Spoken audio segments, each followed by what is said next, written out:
Эрхэм хүндэт үзэгч сонсогчдынхаа энэ өдрийн амар амгалан айлтгын мэдчилье. Хүн ертөнц подкастын 3 дугаар сарын эхний нэвтрүүлэг та бүхэндээ хүрэхэд бэлэн боллоо. За хүн ертөнц хэмээх энэ подкастын буюу энэ сувгийн маань хүмүүн та бүхэндээ хүргэх хамгийн гол дамжуулалт буюу тэр мессеж нь хүний дотоод ертөнц гэдэг энэ ертөнцийн тухай тодорхой мэдлэг мэдээлэл олгох ийм ерөнхий зорилготой. Анх ингэж л үүссэн. Ингээд нөгөө хүн ертөнц хэмээх энэ ойлголт нь гол агуулга байсан боловч дотоод ертөнцийг ярихгүйгээр хүн ертөнцийг ойлгохгүй байна гэсэн энэ гаргалгааны үүднээс бид нэр дотоод ертөнц гэдэг энэ ойлголтыг эхнээс нь тайлбарлах зорилгоор маш олон сэдвийн дор дөрөвчийн он цагийн нэвтрүүлгүүдээр бид энэ тухайл ярих гэж хүртэл болгож орчил болгон зөндөө олон нэвтрүүлгүүд хийсэн байт юм а. Яг хүний дотоод ертөнц гэдэг маань хүн нэг бүрд ижил тэнцүү өөгдсөн хичээл даалгавар тэр сургалтын хөтөлбөр байдаг. За ингээд чихээр ямар нэгэн тийм хэн нэгэн хүний хэн нэгнээс авсан даалгавар гэж бид ойлгох гээд байдаг. Гэтэл хүмүүн заяаны маань өөрийнх нь тэр жамынхын сургалт нь ийм л юм байдаг. Бид нэр суралцах гэж ирдэг. Тэрнээс биш бид нар амьдрдаггүй юмаа гэж хэлээд байгаа тийм үү? Бид нэр суралцаж байгаагаа ойлгосон тэр агшнаас эхлээд бид амьдарч эхэлдэг юмаа гэж ингэж дөрвөн нэвтрүүлгүүдээр ерөнхийдөө ярьж ойлгуулсан байгаа. Тэгэхээр төрлөхөөс бидэнд заягдсан тийм сургалтын хөтөлбөр байх нэ гэж ингэж ойлгох хэрэгтэй болж байгаа. Төрлөх цагаасаа эхлүүлээд бид нар суралцаж эхэлдэг буюу энэ дэлхийн гариг дээр бид нар суралцагч оюутан ийм үүрэгтэйгээр ирдэг. Энд бид нэр төр оршин суралцсан тэгээд төгсөөд дараагийн шат руугаа явах ийм учиртай суралцагч нар. Танкер нөгөө хэн нэгнүүд маань нөгөө өдөр тутмын үйл ажиллагаанд үнэмшсэн байгаа хэн нэгнүүд маань болохоор зэрэг хүлээн зөвшөөрөхгүй тийм ээ. За та бүхэн бүгдөө л хэн нэгэн гэдэг тэр төлөөлөл одоо анхдагч биш үүсмэл төлөөлөл гэж хэлж болох одоо энэ дотоод ертөнцийн шууд өдөрдмжинд байдаг энэ төлөөллийг бид хэн нэгэн гэж нэрлэж байгаа. Нийгэмд хэн нэгэн маань иргэн болж ингэж үзэгдэж, харагдаж, үнэлэгдэж, тодорхойлогдож, дүгнэгддэг. Тэгээд нийгэм нь биднийг өмчилсөн байдаг, тийм ээ. Монгол улсын иргэн гэдэг.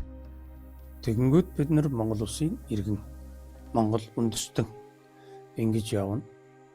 Хүмүүн заяа гэж юусоо бид өөрсдөө харддаггүй.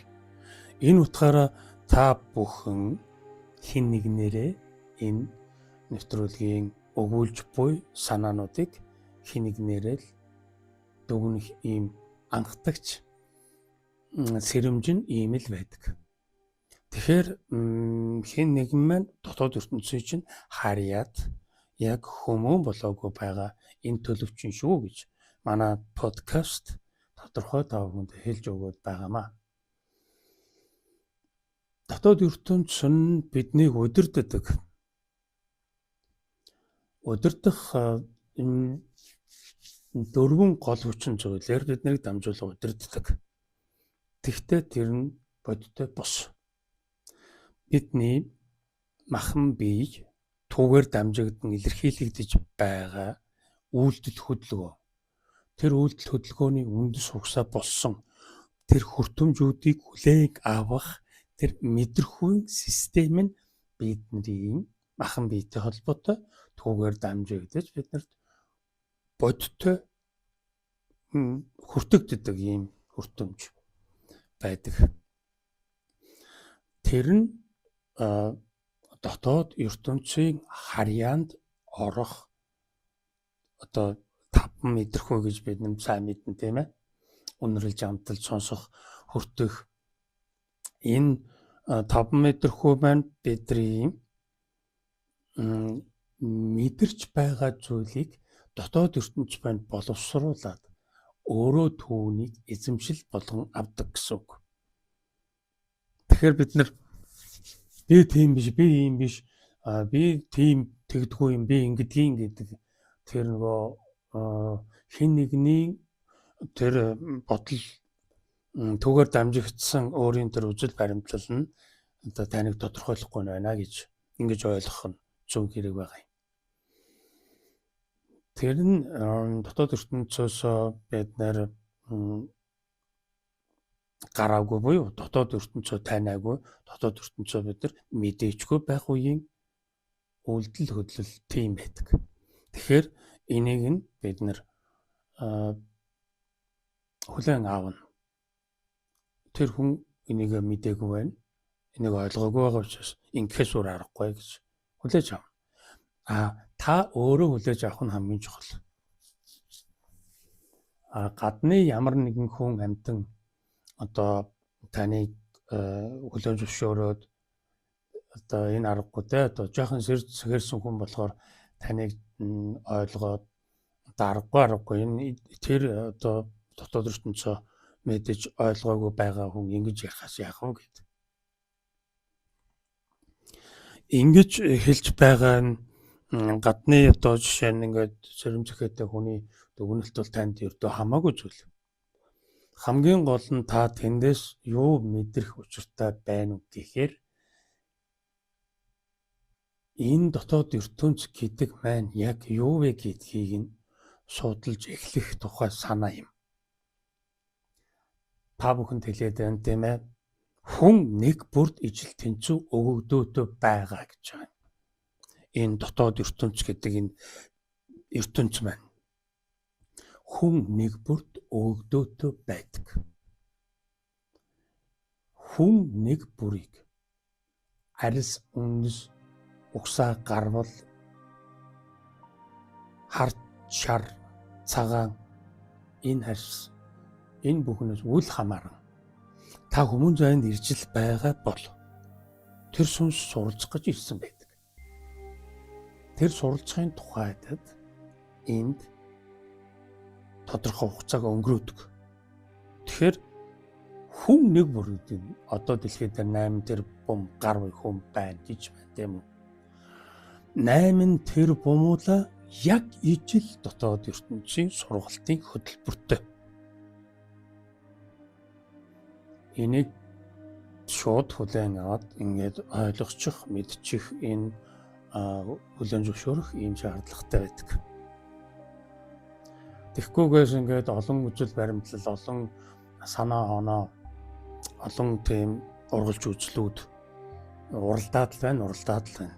Бидэнд тэр нөө мэдлэг төдий тэр үзэл баримтлалд илүү их ойрхон байх ч юм уу, хол байх ч юм уу нэг тийм л нөлөө байхаас биш бидний дотоод хөгжлийн буюу энэ сүнсний суралцах үйл явцад ямар ч хэрэг байдаг.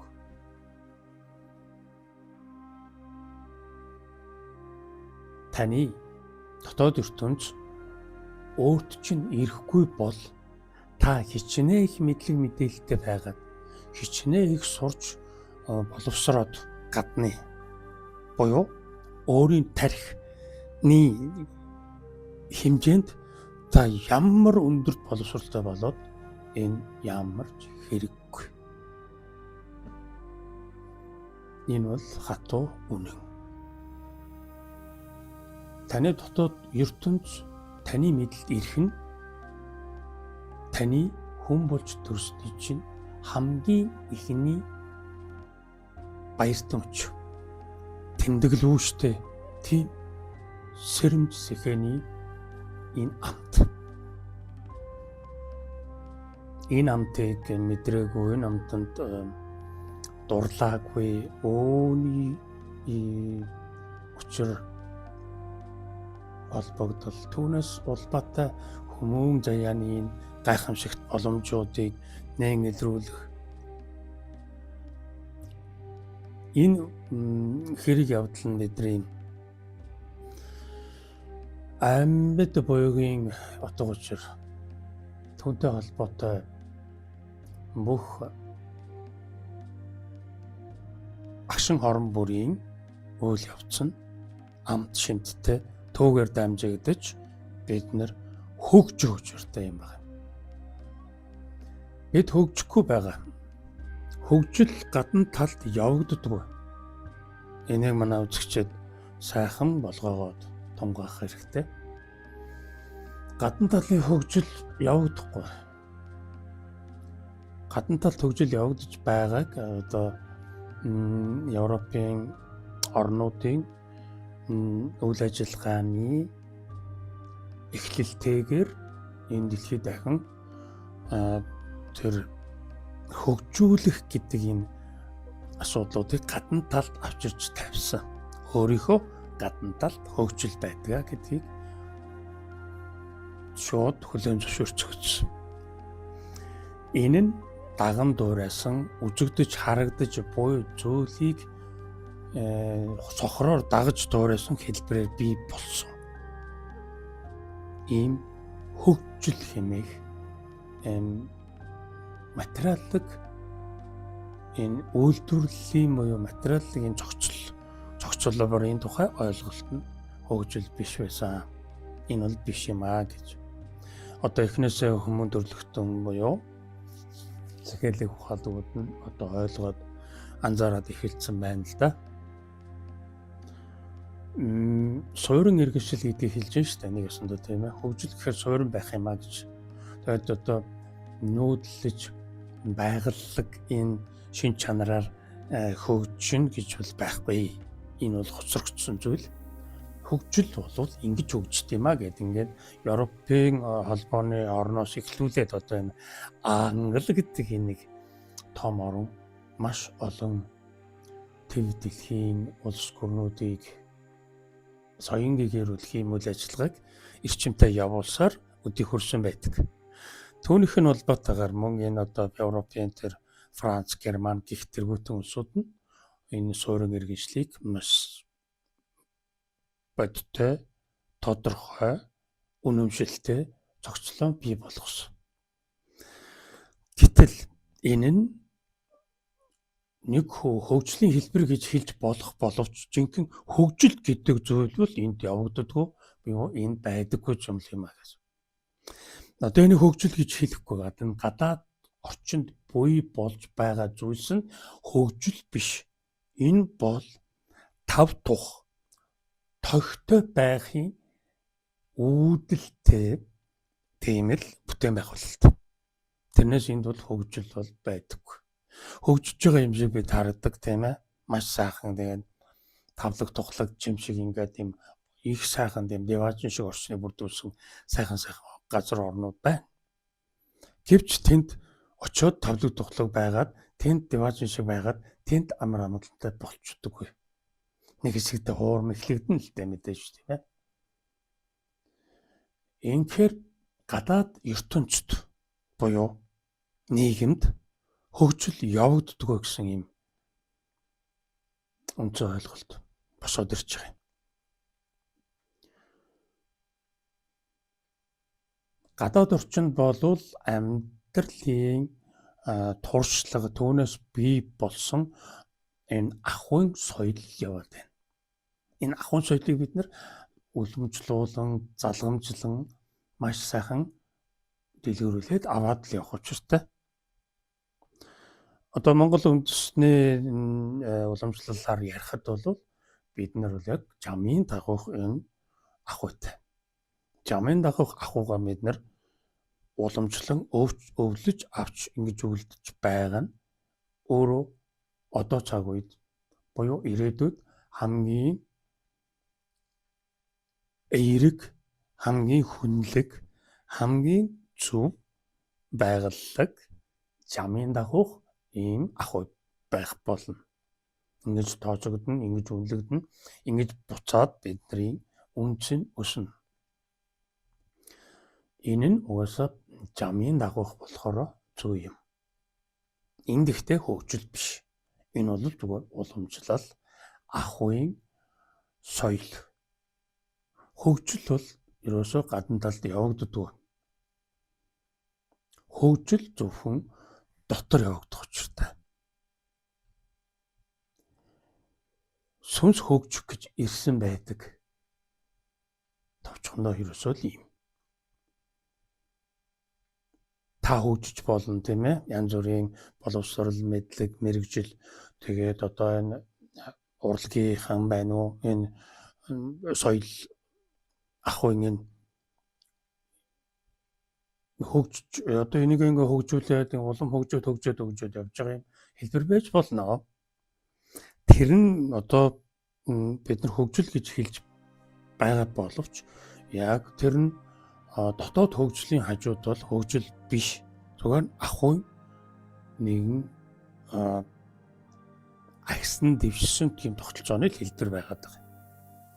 Тэгэхээр гадна талд бид нар хөгждөггүй байх нэ. Нэг та бүхэн тодорхой бодоод нэг жаахан анзаарахаар аяндаа ойлгогдно. Хөгжиж байна гэж бид харах боловч тэр нь юуны хөгжил юм бэ? Юуны тулд юм бэ гэдгийг нь сайн бодоод үзэхээр гадна талд бид нар хөгжих гээд тэр хөгжлийг зохицлоос бий болгосон тэр олон мянган хүмүүс нь бүгд тодорхой хугацааны дараа бүгд энэ орчлонгоос яваад өгдөг. Тэгээд үлдээсэн өв хөрөнгө тэр суурин иргэншил нь бидэнд үлддэг. Бид түүн дээр нь үргэлжлүүлэн амьдардаг. Энийний утга нь хөгжил мөн үү? Энд хөгжил явагдсан уу? Энийг нь бодоод үзэхэд та бүхэнд их ойлгомжтой гарч ирнэ. Тэгэхээр яг хөгжил гэдэг нь өөрөө яг ганц тоод энэ сүнсний хэрэг бүтэх тухайл асуудал байна. Ганц тоод энэ хөгжлийн хэрэг бүтэх гэдэг нь бидний амьд байгаагийн утга учир,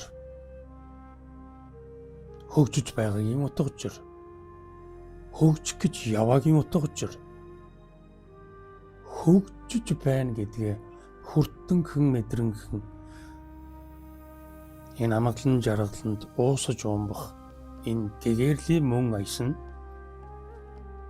бидний үндсэн зорилго. Бидний үнцэн үнэл оршин. Та амьд байх хугацааныхаа буюу одоо яг энэ хүмүүн заяанд байгаа энэ боломжоо бид бүрэн ашиглах тухайд бид нар хөгжлийг ярина уу гэхээс биш. Нийлж нэгдэж байгаад нэг байлга байсан босгоод эсвэл нэг тийм деважин шиг хоёр тийм цэцэрлэг төрөлн бий болгоод юу гэдгийг тэгээд ингээд энэ бүхэн чинь хөгжлийн нэгэн ч үн цэнийг бидэнд өгдөггүй. Үүссэн цагаасаа илэгдэж хорогдох жамтай ийм материаллык зүйл дээр бид нар хөгжлийг авч ярьж ерөөсөө болдоггүй. Энэ нь утга учиргүй зүйл байдаг. Бид нар хөгжиж байна гэж хэлэх биш. Бид нар ахуйгаа соёлжуулж байна. Бид нар илүү их тавтай таатай тийм орчныг бүрдүүлэх тухайд бид нар ахуй дэвшил хийж байна л гэж хэлүүл зохилтой. Одоо энэ подкаст хийгээд ингээд камерны өмнө суугаад та бүхэнтэйгээ ингээд алсын зайнаас ингэж холбогдож байна гэдэг нь энэ хөгжил гэж харагдана тийм ээ. Чи хөгжиж байгаа юм биш яаж байгаа юм? Урд нь бол нэг олон хүмүүсийг урдаас болгож жагаад л ярьдаг байснаас биш ийм алсын зайны ийм онлайн буюу энэ сошиал орчны, энэ интернет орчны энэ зүйл чинь хөгжил биш юу энэ тэгээд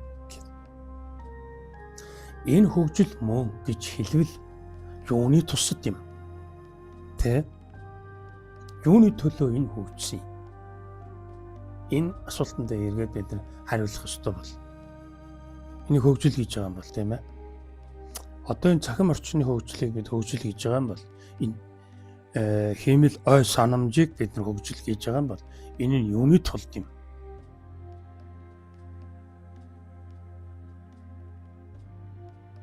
Юуны төлөө юм? Яах гээд ингэж байгаа юм? Эн чинь явж нөгөө ганцтай хөгжлийн маань утга чанартал үйлчлж байвал тэр нь хөгжлийн тухайд нөлөөлөлттэй буюу хөгжилтэй уялдах ийм боломжтой болно гэж үзнэ. Тэгтэл хийдэмий энэ одоо энэ сошиал орчингийн цахим энэ юу гэж чинь тэр одоо хиймэл ой санамж дээр чинь бид нар тоглоом хийгээл ингээл өөрсдөө тоглоод тэдрээр тоглоод юутай тоглоод яах гэж тоглоод юунд төрөх гээд байгаа бид нар юусоо ухахгүй яваад байх юм магадaltaй.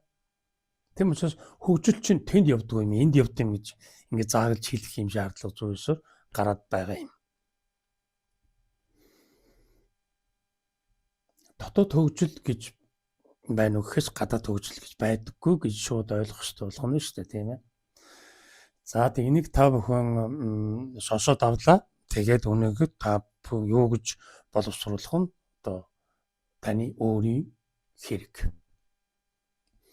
Ийм байдгиймаа гэдгийг одоо бяцлагч миний би туршлагынхаа үүднээс бат ноттой болгосныхаа үүднээс та бүхэнд товчилж дамжуулж хэлж байгаа.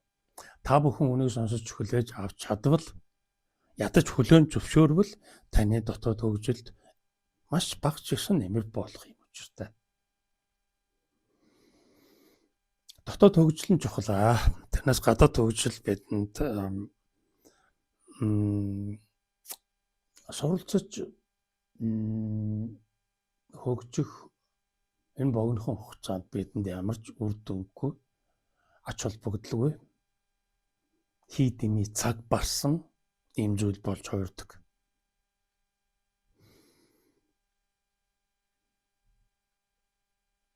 Бид тэнцвэртэй байх ёстой тухай дөрвөн нэвтрүүлгүүд зөндөө ярьсан тийм ээ. Одоо жигүүртэн шиг ингээд далавчаад илгээд тэнцвэртэй нисэж сурах гэдэг шиг бид нар юм тэнцвэртэй байхын тухайд энэ гадаад дотоод энэ хоёр ертөнцөө бид нар тэнцүү ажиллуулж тэнцүү эндээ тэнцвэрийг нь олж хурдтай алхаж гүйж бүр асар хурднаар хүрэх газар руугаа эрчимтэй зорих учиртай юм үндсэн энэ тэнцвэрийн асуудал бид нар байдаг. Тэнцвэр гэдэг нь өөрөө бүхэл бүтэн юм ярианы сэдв. Хэрэг та бүхэн сонирхож байвал түрүүчийн тэр 2013 оны нөхөн ертөнц нэвтрүүлгийг үзэхэд тэнд дотор тэнцвэрийн асуудал яригдсан байгаа. Тэнд бол нэлээд дэлгэрэнгүй ярьсан байдаг. Тэгэхээр нөгөө гадаад дотоод ертөнцөө бид нар тэнцвэржүүлэхийн тухайд бид нар гадаад энэ хөгжлөө одоо яаж ийм нэхэр илүү их амин чанартайгаар авч үзээд түүнийг асар их үн цэнтэй болгож хараад байгаа. Тэгэхээр бид нар доголдчихсон. Тэнцвэрээ алдчихсан. Одоо чинь гадаад тал руугаа ингэж далтчихсан. Нөгөө дотоод тэнцвэр нь алдагдаад гадаад тэнцвэр нь хүнддээд ингэж далжчихсан явж байгаа. Маягийн ийм төр харагдахаар байгаа байхгүй юу? Тэгэхээр бид тэнцвэртэй байхын тухайд дотроо хөгжил явагддаг, гадна нь бол зөвхөн бүтээн байгуулалт буюу ахуй соёлын уламжлал түүний залгам цалаа болсон энэ бүтээн байгуулалтын үйл явцал явагддаг гэж ерөнхийдөө ойлгоход бол Хөгжиг гэвэл дотроо ор, дотогшоогоо сэл, дотогшоогоо шомб. Дотроо буюу дотоод ертөнцийн эзэн болохын тухайд дотроо бид сэлж сурахгүй бол бидний хөгжил явагдахгүй. Энийг маш сайн тогтоож авах хэрэгтэй. Хөгжиж гэж байгаа юм бол шүү дээ. Хөгжих сонирхол алгав. Би зүгээр л ингэж амьдарч байна гэж бодоод амьдарч байгаа гэж итгээд тэр итгэлтэй л үнэж байсаар байгаа дуусна гэж байгаа бол нэг хэрэг. Хөгжил гэж үнэхээр байд юм уу? Тэг хөгжөөд яг яадیں۔ Хөгжих нь юуны тулд юм? Яг ч хөгжих юм. Энэ асуултууд танд байгаа бол өшөө энэ нэвтрүүлгийн буюу энэ талын чиглэлийн мэдлэг мэдээллүүд танд илүү их хэрэгтэй л болно. Зүгээр л өдөр хоногийг өнгөрөөе гэвэл тэрэн шиг амарх юм байхгүй шүү дээ, тийм ээ. Өдөр хоног чинь амархан ч өнгөрдөн дөө тэгээ. Тэгээ энэ богинохон нас ч тэгээд амархан дуусна дөө тэгээ. Алхаж байтал ингээл өнгөрөөд өгнө шүү дээ. Энд хөгжил явагдахгүй тийм биз? Гадна тал хөгжил явагдахгүй гэдэг нь бид нар бүтээн бий болгосон зүйлийгээ бид нар хөгжиж байна гэж үзэж байгаа нь эндүүрэл шүү гэдгийг хэлж өглөө. Энээр маш анхааралтай бодож үзэх нь хүмүүн заяаны дайны үн цэнэ өндөр дөрөх энэ боломжууд нэг алхам ойртно гэсэн үг. Хүний дотоод ертөнц. Дотоод ертөнц нь бидэнд харагддаг бай, үзэгддэг бай,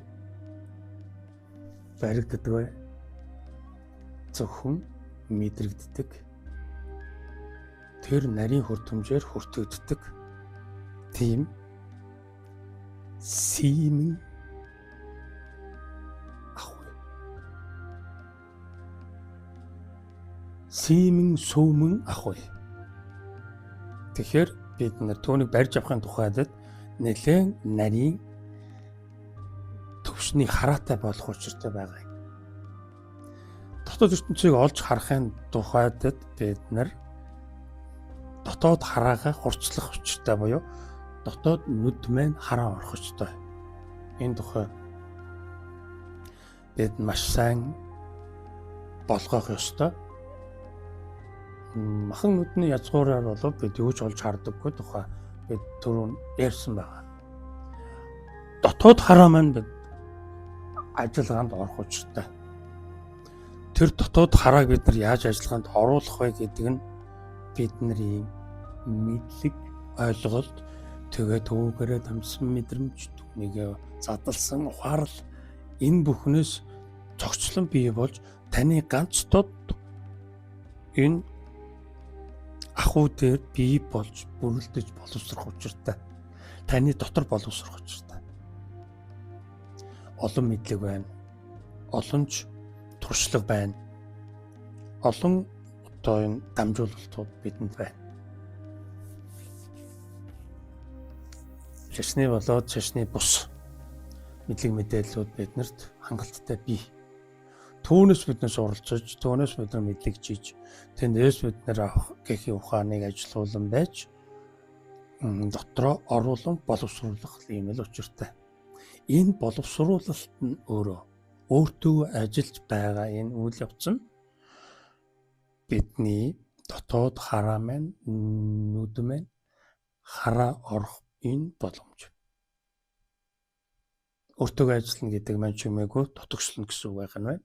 Чимээгүй дотогшлохоор доторх бидний алхаа гიშгэ сонсогдож эхэлнэ.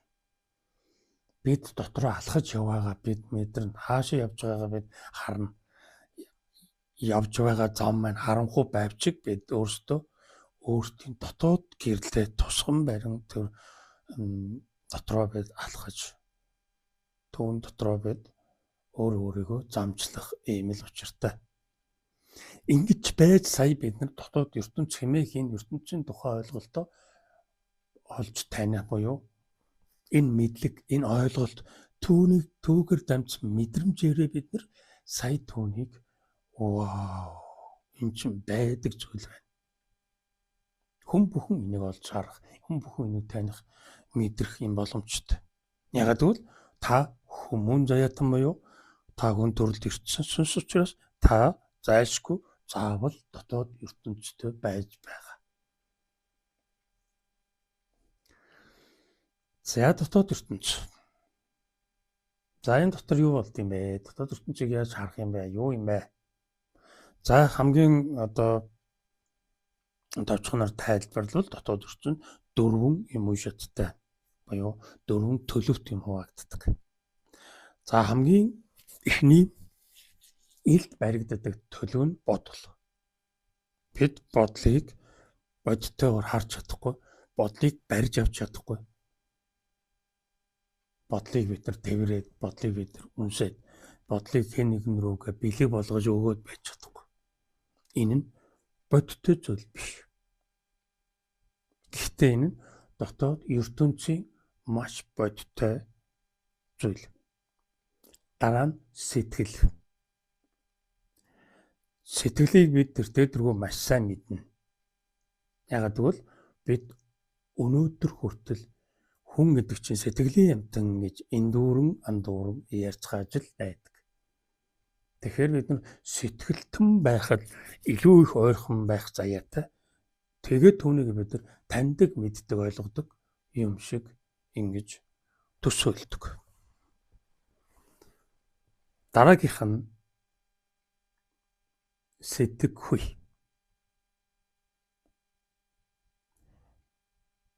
Энэ сэтгэхүйгээр бид нийгмийг зохицлон байгуулсан байдаг. Сэтгэхүй дотор сэтгэхүйд бүх нийгэм, дэлхийн бүх нийгмийн тогтолцоо багтсан байдаг. Энэ сэтгэхүйгээр нэгч бүтээн байгуулалт, нэгч нийгмийн ахуй зохицлон бий болоогүй. Дараагийнх нь 4 дахь хамгийн сүүлийнх нь төлөв нь болохоор ухаан.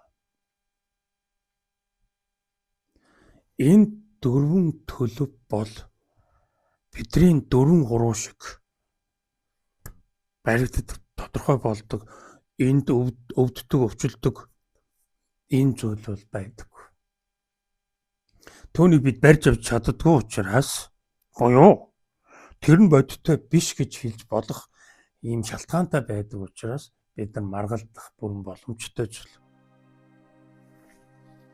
Тэгэхээр бид нар дотоод хараагаараа харж л энэ асуудлуудыг чинь тэр байна, энэ байна гэж л ярьж байгаа хэрэг шүү дээ. Гэхдээ одоо ингээд миний 14-5 жилийн өмнөх хийж байсан, нэвтрэл хийж байсан үеийнхтэй харьцуулахад одоо бол хүмүүсийн сэрхүй бол шал өөр болцсон байгаа. Ийм учраас энэ ойлголтыг бол та бүхэн тэр хүлээж авч чадна. Хүлээж авдгүй махад хүлээн зөвшөөрж бол дөнгөн. Одоо өнөөдөр буюу энэ одоо сарын дотоод ертөнцийн тухайн ойлголтыг та бүхэндээ хүргэх хамгийн анхны сэдв нь бодол. Бодол гэдэг сэдвийг та бүхэндээ энэ сарынхаа 3 нэвтрүүлгээр дамжуулан нөгөө 3 ахуйгаараа дамжуулаад та бүхэнд дамжуулалт өгж мэдлэг олгоё. Энээс та бүхэн илүү их тодорхой ойлголттой болж авах юм боломжтой. Ямар ч байсан бид хөгжихийн тухайд буюу хөгжил гэж байдаг бол миний дотор явагдана гэдгийг нь хүлээн зөвшөөрч байж бид нар өнөр орно.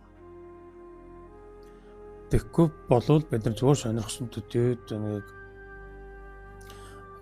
зүгээр л нэг тийм хаал гонголгууд харчаад хааж байгаатай адилхан очиж. Тэгээд бид нар цаг алдсаар л байх юм л да. Тэгэхээр энийг өөр дөр энэ нэвтрүүлгийг байн сонсоод ч юм уу өөр дөр нөлөө төлөхөө ажиллах энэ боломжоо одоо энэ хүн ертөнц подкастыг гэж авч харвал илүү их та өөрөө өөрлөгөө очих юм боломж бүрднэ гэж миний хувьд үзээд байгаа. Хүмүүн заяа гэдгээр чинь ярьдаг ийм л подкастчуд. Тэгэхээр таныг хэн нэгэн гэдгээр чинь бол биш, хүмүүн гэдэг гайхамшигт тэр үн цэнийг чинь л бодож л энэ нэвтрүүлэг хийгдэж байгаа буюу энэ хүн ертөнд сувг итгэвчээд яваад байгаа л гэж ойлгох хэрэгтэй байна. Тэгэхээр хүн хөгжих ёстой болохоос биш. Одоо би хөгжөөд надаас бусд нь хөгжихгүй байх тийм учир одоо шалтгаан гэдэг юм, тийм юм одоо юу байх вэ? Хөгжсөн хүн хөгжөөгүйг харна, тийм үү? Боссон хүн унтаж байгаа хүмүүсээ харна шүү дээ. Тэгээс унтаж байгаа хүмүүс нь унтаж байгаа хүмүүсээ харахгүй зөвхөн унтаж байгаа нойрол харна, тийм үү? Тэгэхээр бид нар босч ирэх учиртай. Босч ирнэ гэдэг маань бид нар суралцах хичээлээ бид нар хийх учиртай гэсэн ерөнхийд ийм ойлголт яваад байгаа. Тэгэхээр та хэн нэгэн биш. Хүмүүн заяа гэдгээрээ өөрийгөө өргөж өгөө гэж ингэж та бүхэндээ сануулад хэлээд байгаа, тийм үү? За бодвол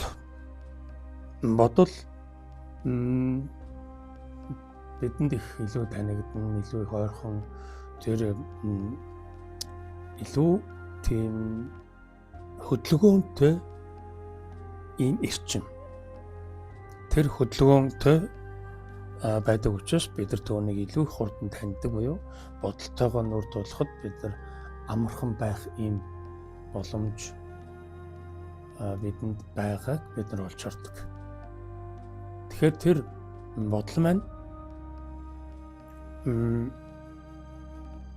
одоо бол одоо яг тархины шууд өдөрдмжтэй юм шиг, бид тархиараа боддог юм шиг ингэж ойлгогдож, ингэж бид нэр үздэг ийм цаг үе байна. Одоо цаг үед бол гэтэл бодол маань өөрөө тархитай холбоотой, шууд холбоотой зүйл багт биш. Тархийг буюу махан биений эргэтэн системийн тогтолцоог тархи удирддаг. Тархинд мэдээлэл очих, тэр тархинаас өгөгдсөн тэр мэдээллийн их сурвалжаар бидний махан бие төжөөгдөж, тэтгэгдэх, төөгөөрө хорлогдож одоо сөрөг болоод эерэг ийм дамжуулалтуудыг тархи маань одоо хүртэмжийг хүлээж авсан тэр мэдрэлийн тогтолцоогоор дамжуулан энэ махан биед л үзүүлдэг зүйл. Бодол болвол тархитай холбоотой буюу тархины тэр мэдрэлийн системүүдээр дамжуулагдах тэр мэдээллийг нь дамжуулж байгаа хэлбэрээр бодлыг тархи эзэмдэж байгаа гэж бид үзэх магадтай учраас ийм л ерөнхий ийм томьёолоор нь бид нар авч үздэг учраас бид нар тархи бодлыг үйлдвэрлэдэг гэж үздэг. За тэгвэл зөвхөн тархи бодлыг үйлдвэрлэдэггүй гэдгийг эхлээд хэлчихье.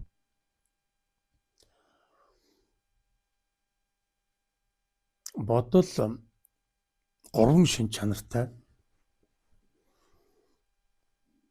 За нэгдүгээрт бид нар бодлого байх үеийн шин чанарыг нь авч ярив. За товчхондоо 3 төвшин бодлын 3 шин чанараа хэлье. Нэгдүгээрт бодлын хэвийн шинж гэж байна. Бодлын хэвийн шинж.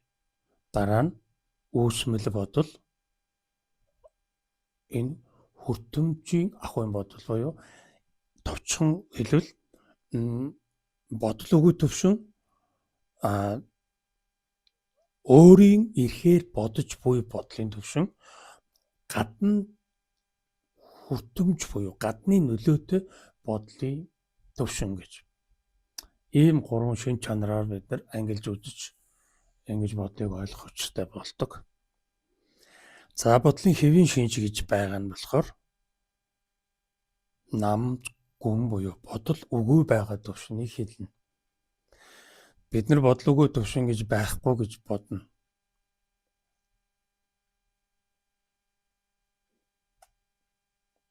Бодлогоо төвшин гэж байдаг. Энийг даавхан мэдэж авах хэрэгтэй. Бодол өгөө төвшин буюу нуурын мандалд одоо төлгөө тогтвол байх үедээ адилтгаж ингэж ярьдаг маш олон их сурвалжууд байдаг. Тэгэхээр нуурын мандал төлгөө намуухан байхад сар туссан шөнө толинд тусгал олж буй сар мэт тийм толин тусгалын тийм төлгөө намуухан тийм байдаг. Хүнд мөн бас юм бодлогоо байх юм төлөв бий болдог бөгөөд энэ нь бодлын хэвийн төвшин гэж төлөв гэж ингэж үзэх учиртай. Тэрнээс бодол өгөө төвшин гэж хизээж байдаггүй. Бодлогоо болно гэж хизээж байж болохгүй. Тэр нь байж болдоггүй зүйл. Та амьсгалжил байгаа бол тэр бодлын хүрээлэл байна л гэсэн үг. Бид бодлогоогоор суралцах боломжгүй, бодлогоогоор бид нар амьд байх боломжгүй. Тэгэхээр бодол маань амьсгалтай маань нэгэн адил гэсэн үг. Бодол үгүй болгох буюу бодлоо зогсоох гэсэн ойлголт байдаггүй багч ингэж ойлгох хэрэгтэй. Бодлоо зогсоох тухай нэг тийм сүрхий ярим байдаг л да. Бодлоо зогсоо. Бодол үгүй бол гэж байгаа юм бол бодол үгүй болно гэж байгаа тохиол нь бодлын хэвийн шинжтэй буюу тэр бодол намжих энэ төлөвтөл орж байгаа хэлбэр юм. Тэгэхээр бодол хэвийн төлөвтэй байна гэдэг нь бодол үгүй болсон гэсэн үг биш. Нуурын мандал төлгөөнд наман байж л за бодол эхлэлээ гингүүд нуурын мандалд ойлгож эхэлнэ. Энэ нь бодол үйлчилж эхэллээ гаднаас уу дотроос уу ингэдгээр л ялгагдана гэхээс биш тэнд бодол байсан хэрэг бодлын хэвийн төлөв буюу энэ бодол хэвийн байх энэ намуун дөлгөөн тайван байхын төлөв гэж байгаагүй бол бодол ингэж үсэхгүй. Бодлын үйл явц ингэж өрнөхгүй. Заавал тэр суурн буюу хөрс нь байгаа учраас тэр хөссөн үедээ бид бодлыг ашиглах гадны нөлөөтөөч дотоод ахын өдөрдөмжтайч бид нар бодлыг үүсгэн бий болох юм боломж нь бодлыг хэвийн төлөвийн суурин дээр бий болдог. За ингэж ойлгох хэрэгтэй. Тэрнээс биш бодлогоо болно гэж бол байдаггүй байх нэ. Бодлогоо болж болдоггүй. Бодол үгүй болох гэдэг маань байхгүй зүйл. Тэгэхээр бодлыг бид нар зогсоох тийм ээ бодолтой бид нар тайван төвшөнд харьцах тухай асуудал байна уу гэхээс биш. Бодлыг одоо өөрийн ихээр дотроо бодож боловсруулж байгаа зүйл буюу өөрийн дураар бодлыг ашиглаж байгаа энэ хэлбэр нь дотоод бодлын өөрчлөлттэй энэ хэлбэр байна. Юу ч бодоогүй буюу бодлын хэвийн төвшөнд байж явах үед гаднаас нөлөөлөгдөөд янз бүрийн одоо нөхцөл байдал хүмүүсийн нөлөөллүүдээс үүдэлтэйгээр бид нар бодлыг ашиглах юм хэлбэртэй буюу гадаад энэ бодлын хэлбэрийг бид нар мөн ашиглаж нийгэм энэ өдөр тутмынхаа үйл ажиллагаанд ашиглаж хэлбэржүүлж түүнийг бид нар хамгийн сайнараа хийж ингэж чаддаг. Тэгэхээр энэ гурван төлөвт бодлыг бид нар хэрэгэлдэг буюу бодол бидэнд үйлчилдэг байх нэ. За хэвийн төлөв нь одоо бясалгагч хүний одоо хамгийн очих дуртай газар орон гэмээр одоо нэг сайхан тийм байгальтай нуурын ирэг дээр очих дургүй хүн гэж юу байх вэ? Ингээд тэр нуурын мандлыг хараад ингээд бодлоод амжаагаад ингээд сууж байхын агшинтай яг тэр бодлын хэвийн төмлөв тэр нуурын дөлгөө мандал хоёрыг гээд харьцуулаад нэг ингээд суухад тэр хүний дотоод хөвжил гайхамшигтай хувцастай явагдана. Яг л хүн өөрөө энэ байгаллаг жамын энэ шууд харилцан шүтэлцээтэй учраас энэ шүтэлцээ нь бидний үг хэл ухаан санаа дотоод ертөнцийн ямар ч оролцоогүйгээр шууд асар хурдтайгаар хэрэгжин дэлгэрдэг. Энэ бол жинхэнэ дотоод хөгжил байдаг. Бид нар байгаль дээр гарч байгаль руу тэмүүлэх дуртай ялангуяа монголчууд.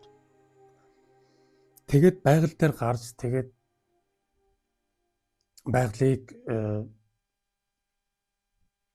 одоо өөрийнхөө ахан дүүс, өөрийнхөө төрөл төрөсөд гэсэн энэ байдлаар ингэж хүлээж авах энэ сайхан төлөв нь бидрийг нөгөө төр бодлыг хэвийн төлөвтөө орох боломжийг нь бүрдүүлээд өгдөг. Тэгэхээр бид нар бодлого болчихдог. Ад жаргалтай нэг сайхан болчихдог.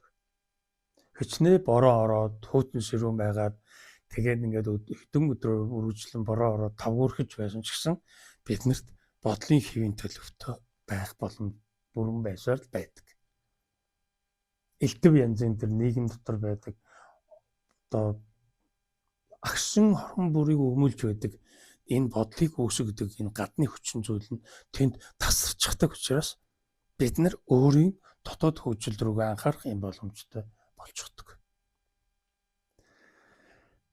За одоо бяцлал хийдэг буюу бяцлал үйлдэгч хүн нь болохоор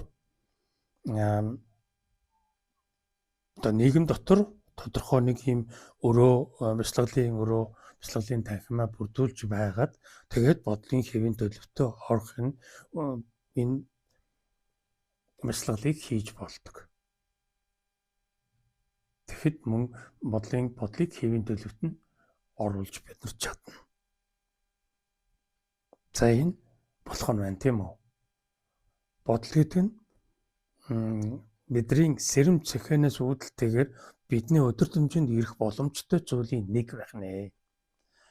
Дотоод ертөнцийн тэр чигээрээ бидний шууд хараад болох боломжтой. Энэ бүрэн боломж нь бидний хүмүүн зайны үнцэн түүний гайхамшигт хязгааргүй энэ эрчимлэг энэ боломж нь.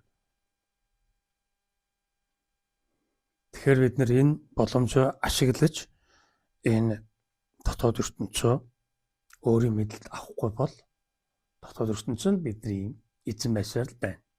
Үндсэндээ дотоод ертөнцид эзэн байхгүй бол дотоод ертөнцид эзэн байсаар байна гэсэн үг.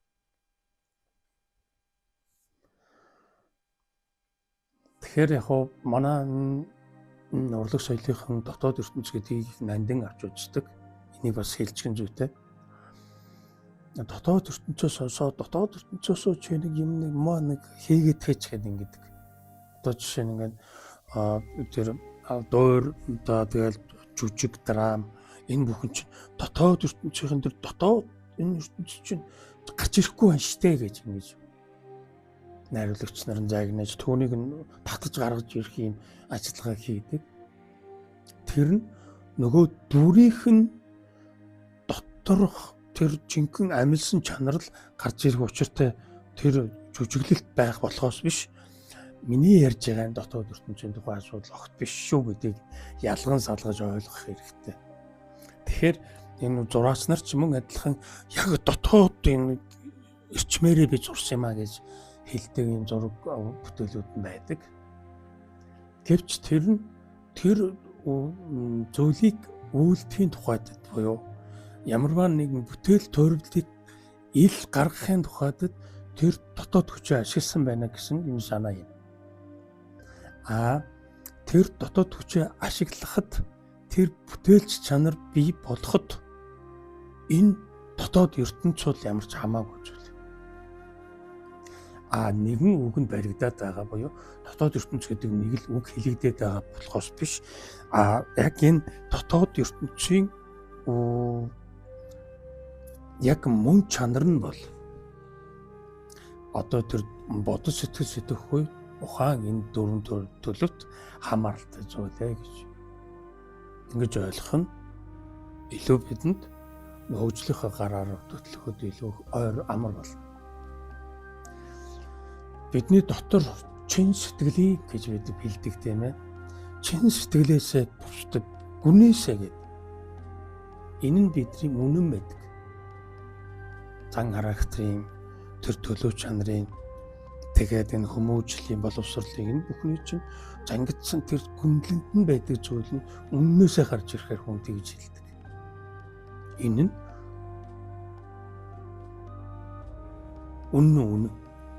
үнэн сэтгэлээсээ хандсан гэж үнэхээр уйлан дуулан гэж хэлэх тийм хүн гомдлоод тэгээд харамсаад уйлж явах юм тохиолдлыг бид зөндөө мэднэ. Тэг үнэн сэтгэлээ одоо хайртай байсан гэл тэ. Тэгээ яг энэ нь тэр яг гүн сэтгэлийн тэр үнэн гэдэг чинь өөрөө дотоод ертөнцид чинь баригдаастай буюу дотоод ертөнцид чинь чөдөрлөөтэй байгаа тийм зүйлээр бий болдог гэж ингэж шууд ойлгох хэрэгтэй болдог. Тэгэхээр би түүндээ хайртай, би үнэн хүүхдлээ үнэж байна гэд ингэж байгаа нь өөрөө тэр барьцаалан өмчлөх сэтгэхүй давлгаатай буюу тэр оволцооны дунд бий болсон энэ баривчлан авах үйл ажиллагаа болж таардаг. Хайр гэдэг нь буюу хайрлан гэдэг нь өмчлөх хэлбэр огт биш. Энийг манай үзэгчид нэлээд сайн тогтоож авах хэрэгтэй. Энэ нэлээд тийм нээлттэй яригддаг сэтгэлдээ.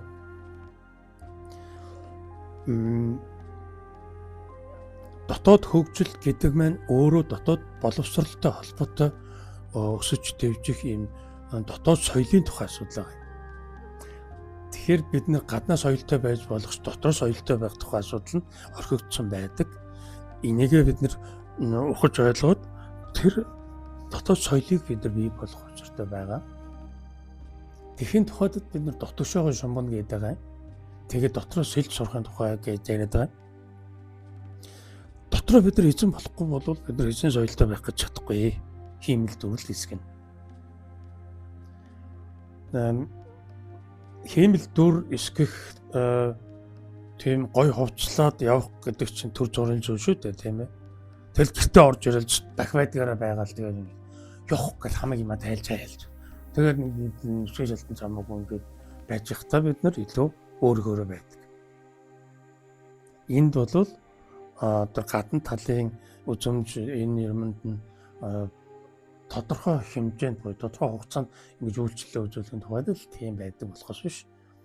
Яг одоо тэр нь одоо дотоод соёлоос бий болсон зүйл биш байдаг. Тэгэхээр энд мөн тэгэл дотоод гадаад гэсэн юм яригдал байна. Бүх юмн дээр л ингэж яригдана. Тэгэхээр нөгөө бид нар тэнцвэртэй байх тухай асуудал нь илүү чухал байна гэдгийг ингээд л хүн мэдрээл ингээд мэдээл ойлгоод л байх боломжтой байгаа биз. Тэгээ бүх юм тэнцвэртэй байх хэрэгтэй. Тэрнээс биш нэг тал руугаа дийлчээд байх ёсгүй.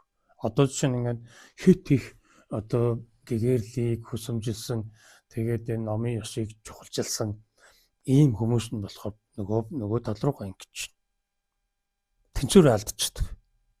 Тэгээ нийгэмд болохоор нэг хачуул өгөхгүй тэгэл тэнд нэг тийм оролцоо байхгүй чимээгүй юм шиг тэгсэн мөртлөө тэгэл үзэн ядаач байгаа юм шиг ингээд яваад идэг. Нөгөөдөл нь болохоор даанг гадна талд байх тэр өдөртмөх үйл ажиллагаанд хууртагдаад ингээд мэхлэгдээл яваад байна. Эн чинь тэнцвэргүй байгаамаа гэдэг тийм ээ. Тэнцвэртэй байх нь дотор боловсролын ахуйгаас үүдэлтэйгээр бий болох жинхэнэ юм байх ёстой болохоос хуурамчаар үзэгдэхээр тийм ээ төр зур харгалахаар гал унтраахаар тэр тийм байдлаар шийдэгдэх зүйлөөс биш болчиход байгаа юм л да. Тэгэхээр дотроо үнэн байж бид гадагшаа үнэн болж гарч ирнэ.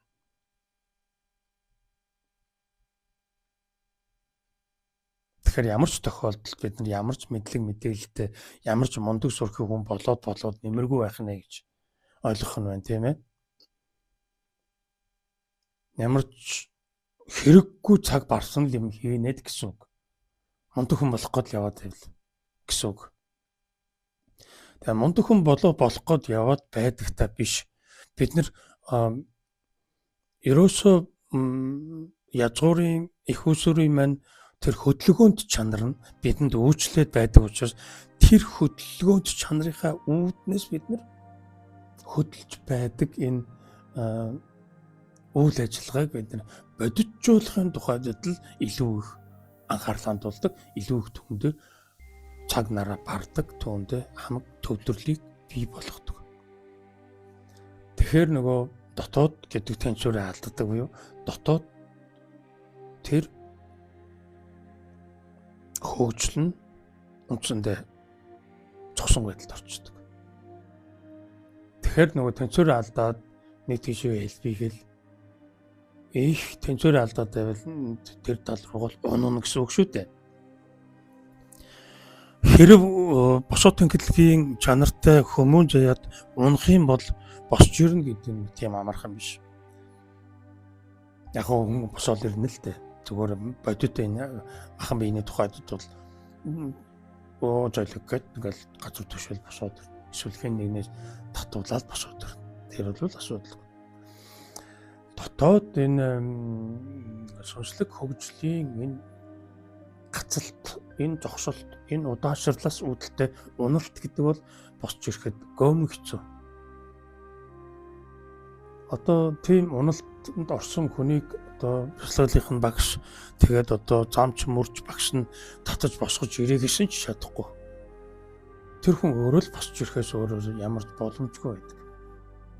Босч ирэх арга ухаан тэр бүхнийг багш нь зааж өгч цусан зүйлээр тэр хүнийг тэр хүнтэй ажиллаж болно. Тэр боломжтой. Тийм туршлагач зөндөө бий. Гэвч тухайн хүн өөрөө босч ирэхгүй л бол хичнээн оролдоод боломжгүй. Тэгэхээр нөгөө ганц тот гэдэг утга чанарын гүн агуулгач нь энд оршдог. Бид нар хөгжих ёстой гэдэг нь гэтэл ганц дотор хөгжихөөс өөрөөр боломжгүй шүү. Энэ ганц тот гэдэг нь нөгөө энэ тэнцвэрийн тухай асуудал гэдэг шиг бүхэл бүтэн маш том сэдв. Энэ 3 нэвтрүүлгээр дамжигдаж дуусгааргүй ийм том сэдвэлтэй ганц тод хөгжил гэдэг юм байна. Гэхдээ бодолтой үүдээ дотоод ертөнцийн үүдэлтэйгээр ингээд тайлбарлан ярихад энэ ганц тод гэдэг үг ингээд ярьж л байх хэвээр яригдж л байдаг юм л зүйл. Тэг ганцаараа хөгжинө. Дотроо хөгжинө гэдэг чинь ганцаараа гэсэн үг. Тэр ганцаараа гэдэг нь амин хувай бодсон гэдэг ойлголттой чинь тэс өөр. Одоо энэ дотоод ертөнц гэдэг чинь тэр урлагийнхан, соёлынхан одоо энэ чин сэтгэлийн одоо энэ зүйлтэй адилтгаж байгаа чинь биш шүү. Энэ чинь өөр гэдэгтэй адилхан. Ганц тод гэдэг чинь амин хувай ажижсэн зүйл биш шүү гэж бас хэлэх ёстой болчихно. Ганцаараа бие оторлол тэгэл одоо ганцаараа ингээл өөрийгөө болгоол ингээл өөрөө хөгжүүл. Ийм ойлголт юусоо биш. Дотоод боловсрал хүнд яагаад хэрэгтэй байдгийг гэхээр дотроо бид хөгжих ганц тод тэр чанар дээрээ бид илүү их ажиллах энэ төлөв, энэ төвшин, энэ төвлөрлийн энэ эрч хүч, энэ эрчим энерги бид нар өөр дээрээ цуглуулж авчрах энэ их энергийн бөөгнөрлийн тухай асуудал яригдаад байна. Тэгэхгүй бол бид нар ингээд дан сарниж гадагшаага ямар ч утга учиргүйгээр эрчим энерги урсгаж алдаж байдаг. Энийг нь хийдэг нь дотоод ертөнц нь өөрөө байдаг бөгөөд дотоод ертөнц нь өөрөө таныг маш үрлэгэн хэрэггүй зүйлд цаг хугацаа болон эрчим хүчийг чинь зарцуулсаар байтал та түүнийг гэнт нэгэн өдөр ойлгож ухаарад энэ ер нь юу болоод байна гэж эргэж өөрлөгөө орж ирэх энэ боломжийг нь дотоод ертөнц бий болгох үүднээс бидэнд энэ ертөнц буюу энэ дотоод ертөнц заягдсан үүссэн юм ертөнц байт юм а гэж ингэж ойлгох хэрэгтэй. За энэ 7 хоног энэ сарын 3 дугаар сарын 3 нэвтрүүлэг маань бодол хэмээх сэдвээр үргэлжлэх нэ. Бодлын тухай ерөнхий эхний ойлголтоо та бүхэндээ дамжууллаа. Энэ удаагийн нэвтрүүлгээ ингээд өндөрлөе. Анхаарлаа хандуулан төвчээртэй суусан та бүхэндээ гэл байлаа. Дараагийн нэвтрүүлгээр уулзъя. Түр баяртай.